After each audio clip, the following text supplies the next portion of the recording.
Bonjour et bienvenue dans cette nouvelle vidéo qui s'intitule A4.1 la vente de services ou de produits. Donc c'est une vidéo qui est destinée aux élèves de Terminal Bac Pro ARCU, accueil, relations clients et usagers. Alors, les objectifs de cette vidéo sont les suivants. Donc tout d'abord, renseigner la base de données commerciale, utiliser des logiciels de simulation de financement, renseigner un formulaire de financement et compléter un dossier avec les pièces justificatives et enfin gérer les situations de refus de crédit. Alors tout d'abord nous allons commencer par renseigner une base de données commerciale. Alors, une base de données commerciale, qu'est-ce que c'est? Donc nous nous retrouvons ici dans un logiciel qui s'appelle Access et qui est justement un logiciel de gestion des données. Alors, une base de données, c'est tout simplement un tableau dans lequel on va pouvoir rentrer les informations des clients. Donc si c'est une base de données commerciale, c'est parce que l'on veut connaître ces informations à des fins commerciales. Donc voici par exemple une base de données que j'ai créée avec une autre de mes classes qui fait de la vente. Donc voici donc un exemple créé avec les élèves. Donc dans une base de données, on va tout d'abord indiquer la civilité du client ou du prospect ou de la personne. Par exemple, c'est monsieur. Ensuite, son nom. Donc on va mettre un nom.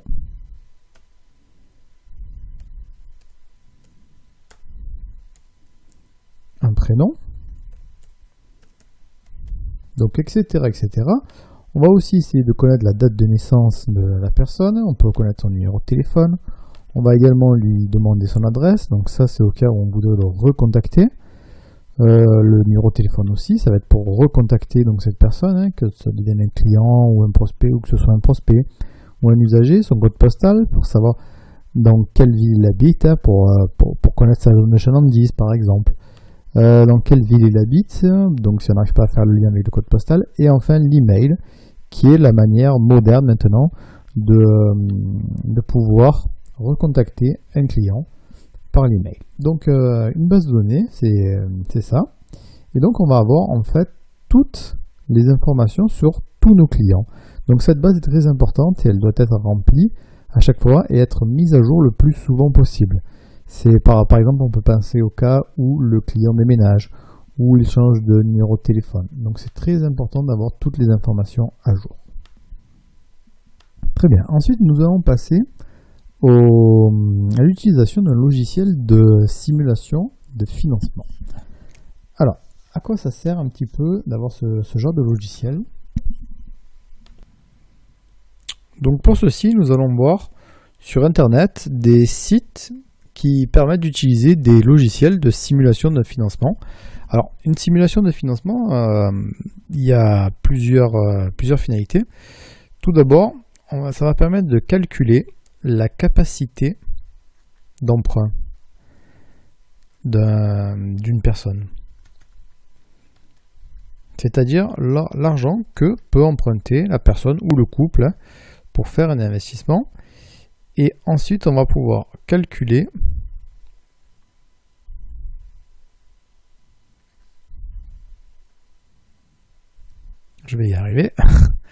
calculer les mensualités qu'elle va payer suite à un crédit immobilier. On va pouvoir aussi calculer par exemple le tableau d'amortissement d'un crédit. Donc tout ça, nous allons le voir tout de suite en détail pour voir un petit peu ce que c'est. Site simulationdecrédit.fr. Donc je tiens tout d'abord à remercier l'auteur de ce site puisque c'est un site que j'utilise assez souvent pour les calculs ou avec les élèves. Donc ici voilà, nous avons deux onglets, la simulation de crédit et la capacité d'emprunt. Alors ici c'est pas tout à fait une capacité d'emprunt au sens où la banque entend que l'on va calculer, c'est plutôt une capacité d'épargne. Alors nous allons voir un petit peu comment se calcule une capacité d'épargne. Donc on va faire ça on va faire ça rapidement.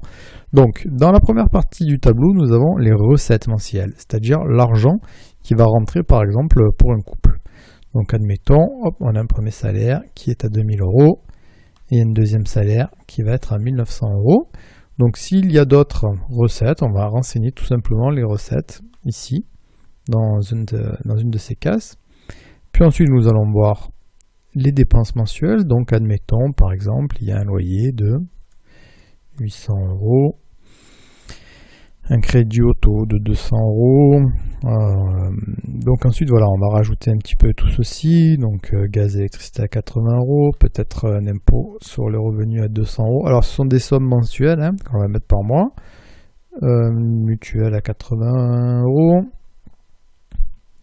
Le téléphone, un poste assez important, alors peut-être pas 100 €, mais pas 200 €, mais 100 €, voilà. L'alimentation, 100 €. Transport et carburant, 100 €. Voilà, des personnes qui vont un petit peu au cinéma, etc., etc. Donc en fait, on va remplir ici tous les postes, donc qui sont des dépenses. Donc c'est-à-dire tout ce que va dépenser le ménage, hein, le couple. Et ensuite, en dessous, on va pouvoir ici, en appuyant sur calculer, donc calculer tout d'abord ce que l'on a ici, c'est un taux d'endettement, ça veut dire que ici le couple est endetté à 48%. Alors à prendre avec des pincettes, c'est pas un taux d'endettement au terme où les banques l'entendent, hein, au sens où les banques l'entendent. Ici c'est plutôt donc un taux de dépense, hein, c'est-à-dire que le ménage dépense à peu près 48% de ses recettes. Et en fait, ici, pareil, ce n'est pas tout à fait une capacité de remboursement, c'est plutôt une capacité d'épargne. Ça veut dire qu'une fois que le couple a dépensé, a fait ses dépenses mensuelles, hein, il lui reste à peu près 2040 € qu'elle va pouvoir épargner. Donc ça, c'est d'un point de vue économique. Si on veut calculer une capacité d'emprunt et un taux d'endettement comme le fait une banque, hein, au sens où l'entend une banque, donc nous allons voir tout de suite comment il faut faire. Donc ici je rafraîchis tout simplement mon site. Hein. Donc la banque prend en compte que quelques postes. Par exemple ici le salaire et le salaire du conjoint. Donc ça ce sont des postes qui vont être pris en compte. Tous les autres revenus, si on a, vont être pris en compte aussi. Alors par contre ici voilà, les postes ne vont pas tous être pris en compte. Admettons que ce soit un couple qui veuille acheter un appartement pour y vivre, ou pour être propriétaire. Donc ça veut dire qu'actuellement ils sont peut-être locataires, ils payent un loyer, mais une fois qu'ils seront propriétaires, ils ne payeront plus de loyer. Donc le banquier ici va indiquer 0. Ici, donc rien du tout. Crédit immobilier, du coup ce sera le crédit immobilier qu'ils veulent faire. Donc pour l'instant rien du tout. Le crédit auto, admettons que ce couple ait 200 € de crédit auto. Alors tous les crédits vont être pris en compte. Admettons qu'ils aient un crédit à la consommation, ils remboursent 100 € par mois.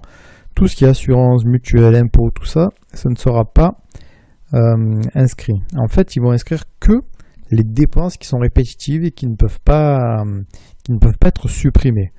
Par exemple, on peut faire des économies sur les aliments, sur l'eau, on peut arrêter l'abonnement téléphonique.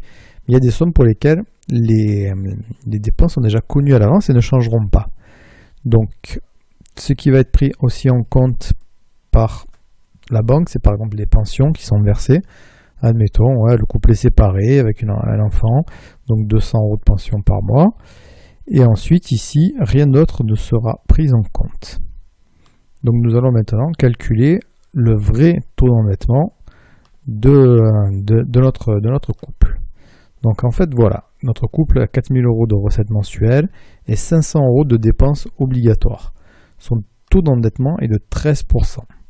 Donc en fait, le banquier, lui, va permettre à ses clients d'emprunter tant qu'il ne dépasse pas un taux d'endettement qui est entre 25 et 33% en fonction du profil du client et en fonction de l'achat. Voilà, en règle générale, c'est 33%. Donc en fait, ici, il reste encore 17%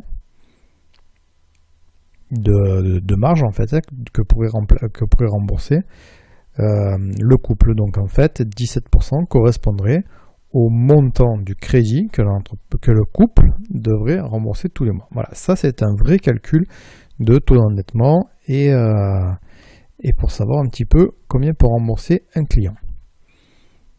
Maintenant, nous allons passer au deuxième onglet qui est la simulation de crédit. Donc ici, cet onglet vous servira même souvent dans votre vie puisque ça va vous permettre de calculer une mensualité d'un crédit que vous voudriez faire. Donc admettons, nous avons une personne qui va acheter un appartement. Et cet appartement donc coûterait 150 000 euros. Voilà, la personne voudrait s'endetter sur 20 ans. Donc 20 ans, on va le mettre en nombre de mois. Ça fait 240 mois. Pardon, excusez-moi, je me suis trompé. Sur 20 ans. Hein, j'ai fait le calcul en mois ici, je suis allé un peu plus vite que la musique. Et le taux, donc les taux, alors à l'heure actuelle où je filme cette vidéo, les taux, on peut trouver des taux à 1,5%. Donc tout ça, c'est le banquier, le taux, c'est le banquier qui va donner ce taux. C'est le taux de financement. Et ensuite, on va cliquer sur simuler. Alors, il veut le 1,50. Donc voilà, en simulant donc à 1,5%. Ici, on trouve que donc, la mensualité pour un crédit de 150 000 euros sur 20 ans à un taux de 1,5%, il faudra rembourser 723,82 euros. En dessous, nous avons le coût du prêt. Alors pourquoi le coût du prêt? Tout simplement parce que quand on rembourse un crédit, ici, sur les 723 euros que l'on va rembourser, on ne va pas rembourser directement le capital, c'est-à-dire les 150 000 euros. Au passage, il va falloir que la banque va prélever des intérêts dessus, puisqu'il faut bien payer la banque pour son métier de prêteur d'argent, qui nous prête de l'argent. Donc en fait, il va y avoir une partie qui va servir à payer la banque et l'autre partie qui va servir à rembourser le crédit. Alors à la louche, il va y avoir à peu près 500 euros qui vont servir à rembourser le montant du crédit et le reste, 220 euros qui vont partir en intérêt et qui vont servir à payer la banque. Alors, ici nous allons voir le calcul du tableau d'amortissement.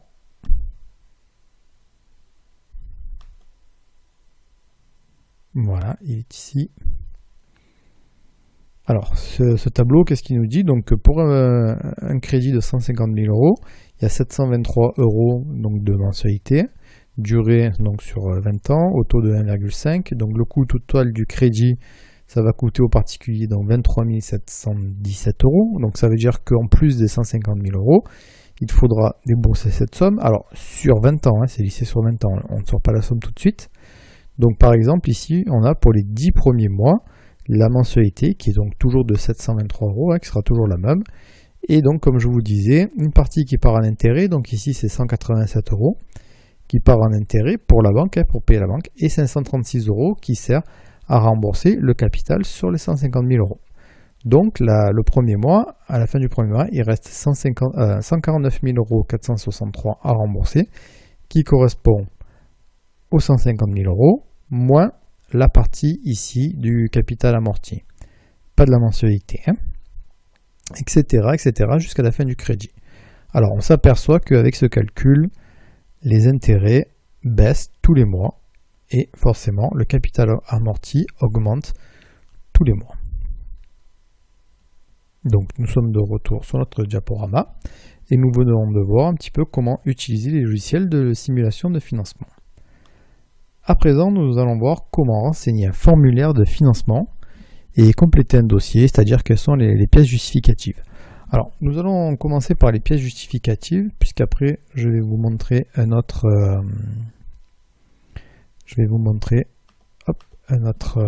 le formulaire de financement. Alors, parmi les pièces justificatives que va demander la banque, donc elle va demander tout d'abord les pièces d'identité, donc les cartes nationales d'identité. Alors, on appelle ça les CNI, carte nationale d'identité. C'est comme ça que le banquier le marquera. Ensuite, il faudra lui mener les 3 derniers bulletins de paye.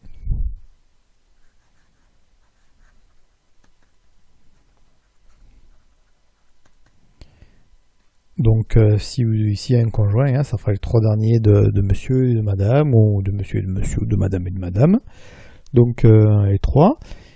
Un justificatif de domicile. Donc ça peut être une facture France Télécom. Alors une facture France Télécom, ça n'existe plus. Une facture donc Orange, une facture EDF, voilà, toutes les factures qui peuvent justifier que vous habitez bien à l'endroit que vous indiquez. Ensuite, il va falloir mener les 3 derniers relevés de banque, alors de toutes les banques.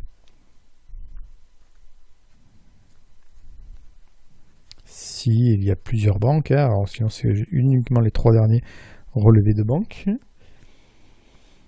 Il va falloir ensuite mener le dernier avis d'imposition. Donc ça, c'est pour vérifier les montants dans les recettes qui sont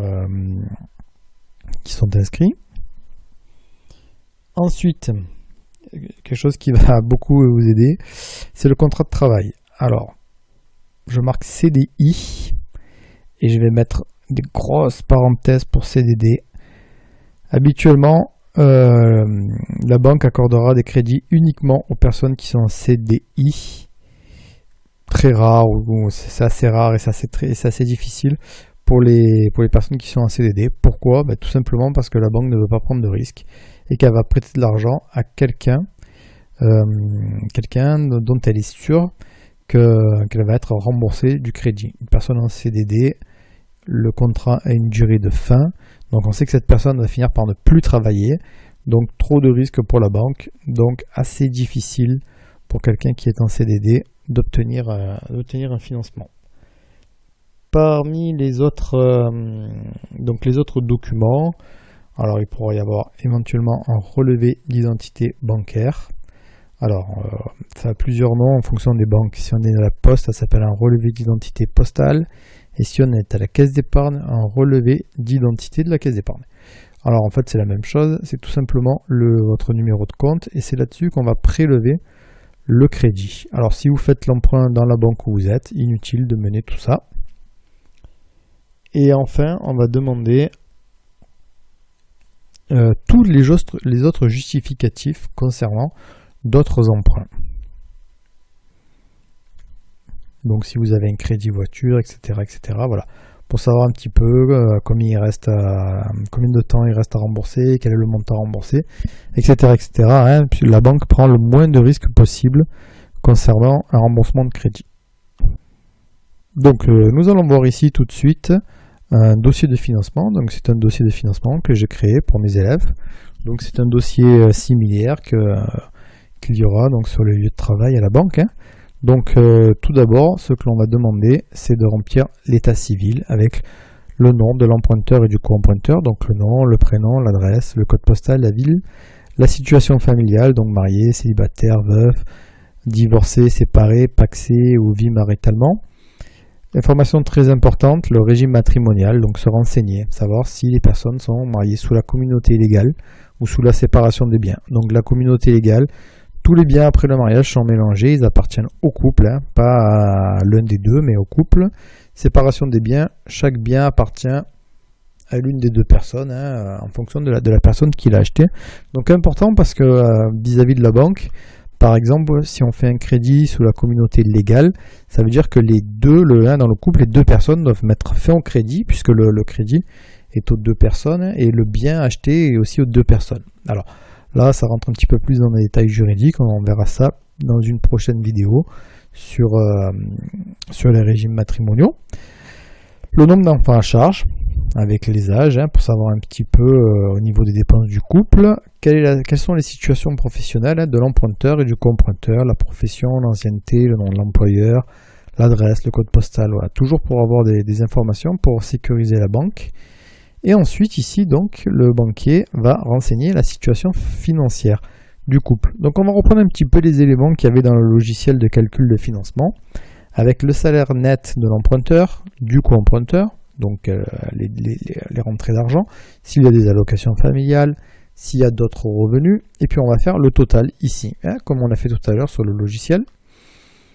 Et ici, donc, on va calculer les charges mensuelles. Alors, comme je vous l'expliquais tout à l'heure, le banquier, pour calculer un crédit, pour connaître la capacité, le ratio d'endettement, la capacité d'emprunt, il ne prend pas toutes les charges. Il ne prend pas le poste alimentation, transport, voilà, tout ça, il le prend pas. Il va prendre uniquement les charges qui se répètent et dont on est certain. Donc, par exemple, le montant du loyer. Alors, le montant du loyer, on va le prendre en compte. Par exemple, si on va acheter une voiture, on va faire un emprunt pour une voiture, on va devoir payer et l'emprunt de la voiture et le loyer. Mais dans le cas de l'achat d'un autre appartement, par exemple, on ne prendra pas forcément en compte le loyer, puisqu'une fois qu'on sera propriétaire de l'appartement acheté, on ne paiera plus le loyer, on remboursera le crédit à la place. Donc voilà, ici, à renseigner en fonction du cas. Ensuite, ici, donc savoir si on est propriétaire ou si on est à l'accession. Ici, on va renseigner dans ce tableau tous les prêts immobiliers qui sont déjà en cours. Tous les prêts immobiliers qui sont déjà en cours. Admettons, un couple qui a déjà un autre appartement, une résidence secondaire, voilà. Donc tout ça, on va le mettre là-dessus. Ensuite ici, on va renseigner tous les autres prêts perso, les prêts qu'on appelle revolvings, par exemple les prêts que l'on peut faire auprès de, par exemple, CTLM, quand on demande de l'argent, voilà, pour boucler les fins de mois, pour faire un petit achat, tout ça, voilà. Donc tous ces prêts perso vont être renseignés ici. Dans cette case-là, on va rentrer le montant du prêt sollicité, d'autres charges s'il y a d'autres charges, puis on va calculer ici donc toutes les dépenses que vont avoir les emprunteurs et les co-emprunteurs. En faisant un ratio, alors P sur A, c'est le total des recettes sur le total des dépenses, on va trouver donc le ratio d'endettement, donc c'est ce fameux pourcentage. Alors d'ailleurs, au passage, on va ici le multiplier par 100, et on va trouver donc ce pourcentage de ratio d'endettement. Donc en règle générale, les banques acceptent de prêter de l'argent si ce ratio d'endettement est inférieur à 33%. Voilà. On estime que un tiers des revenus doit servir à payer les charges qui sont récurrentes. Et ensuite, donc ici, c'est ce qu'on appelle le quotient familial. Donc c'est tout simplement pour connaître à partir de ce qui reste à vivre. On va calculer donc ce qui reste à vivre, donc ce serait la capacité d'épargne en fait. Puis on va le diviser par le nombre de personnes au foyer. Et effectivement, on n'a pas les mêmes dépenses si on est 2 dans le foyer, 3, 4 s'il y a plusieurs enfants, etc. etc. Donc voilà comment on remplit un dossier de financement. Voilà. Enfin, nous arrivons à la partie sur la gestion des situations de refus de crédit. Alors, il arrive que la banque refuse de faire crédit à son client. Alors, les raisons invoquées peuvent être diverses. Bon, tout d'abord, c'est quelqu'un qui n'a pas un CDI. Voilà, quelqu'un qui n'a pas un CDI va se voir certainement essuyer un refus de crédit. Donc ici, la seule solution, c'est de passer en CDI et de ne plus être en CDD. Bon. Ensuite, donc dans les autres cas, ça peut être les cas qui vont revenir, c'est que le taux d'endettement, il va être supérieur à 33%. Donc ce qu'on a calculé tout à l'heure, 33%. S'il est supérieur à 33%, le banquier va refuser le crédit parce qu'il estime qu'il y a trop de dépenses, c'est trop dangereux pour l'équilibre des emprunteurs. Donc il va refuser le crédit. Alors quand on refuse un crédit, qu'on est chargé d'accueil ou qu'on doit faire un courrier pour gérer justement ceci, on n'envoie pas une lettre tout simplement en disant votre crédit a été refusé, voilà, point, stop, terminé. Non, on va trouver une solution à nos clients. Alors les solutions, on va trouver tout simplement des solutions pour faciliter ou pour faire baisser ce taux d'endettement. Alors, parmi les solutions que l'on va proposer, donc tout d'abord, il y a diminuer la mensualité. Alors pour diminuer la mensualité, on a fait le calcul tout à l'heure, on a trouvé à peu près 720 €. Comment est-ce qu'on diminue une mensualité d'un emprunt? Tout simplement, on va allonger le crédit. Donc tout à l'heure, on avait demandé à la banque un crédit sur 20 ans et on avait à peu près 720 euros de crédit. Bien là, par exemple, on pourrait lui demander un crédit sur 25 ans. Voilà. Ceci va avoir pour effet, comme on rallonge la durée de crédit, ceci va avoir pour effet de baisser la mensualité. Alors, maximum, les banques acceptent un crédit sur 30 ans. Alors on entend des histoires où ce montant peut être dépassé, 35, 40, bon, ça reste très très marginal. Le maximum, il faut se baser sur 30 ans. Après le reste, c'est des exceptions. Voilà, le maximum, ce sera ceci. Ensuite, on peut demander d'avoir un apport. Alors avoir un apport, c'est quoi? C'est tout simplement, au lieu de faire le crédit sur la totalité des 150 000 euros, comme on a vu tout à l'heure, ce serait par exemple mener de l'argent, par exemple 10 000 euros. Donc ce qui voudrait dire que le crédit se ferait par exemple sur 140 000 euros. Et ça aurait encore ici pour effet de baisser la mensualité. Donc on peut bien évidemment cumuler les deux, à faire un apport, allonger la durée du crédit pour faire baisser encore plus la mensualité. Et enfin, dernière solution que l'on peut proposer, c'est tout simplement de faire intervenir une personne qu'on va appeler la caution. Voilà. Donc la personne que l'on va appeler la caution, tout simplement, elle va s'engager à rembourser le crédit si jamais l'emprunteur fait défaut.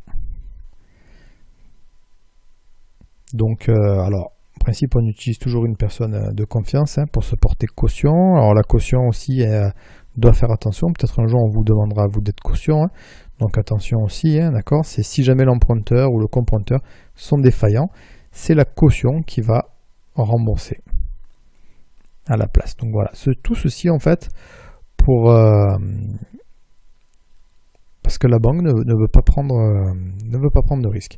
Alors pour la petite anecdote, les banquiers ont un taux d'impayé sur les crédits immobiliers de 3%. Voilà, en fait, ils prennent tellement peu de risques, il n'y a que 3% des cas où les remboursements d'emprunt ne sont pas honorés. Bon, ça c'est pour la petite histoire, vous n'êtes pas obligé de retenir ce chiffre-là. Mais voilà. Donc, nous avons vu aujourd'hui donc la vente de services. Nous avons vu un petit peu comment remplir un formulaire, ce qu'était une base de données. Nous avons vu des logiciels de simulation de crédit et nous avons un petit peu comment gérer le refus de crédit. Voilà, donc j'espère que cette vidéo vous a plu et je vous dis à bientôt pour une prochaine vidéo. Au revoir.